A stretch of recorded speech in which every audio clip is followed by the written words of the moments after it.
ඒතර ගරාජ් කාර්යයා කියන්නේ චාටර් චරිතයක් නෙවෙයි ડોක්ටර් කෙනෙක්.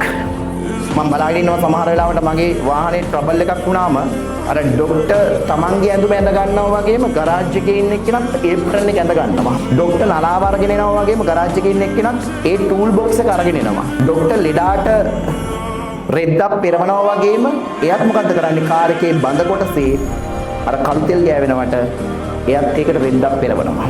ඒ වගේම ඊටාම පරිස්සමෙන් සූක්ෂමව ડોක්ටර් ස්කෑන් කරලා ලෙඩේ හොයා ගන්නවා වගේම එයාත් මැෂින් එක ගහලා ස්කෑන් කරලා ලෙඩේ හොයා ගන්නවා ට්‍රබල් එක. අවසානට ડોක්ටර් ටූල්ස් පාවිච්චි කරලා ඒ අදාළ පාර්ට් එක හැමීන් සිරුවේ ගලවනවා වගේම එයා ටූල්ස් පාවිච්චි කරලා පාර්ට් එක හැමීන් සිරුවේ ගලවනවා.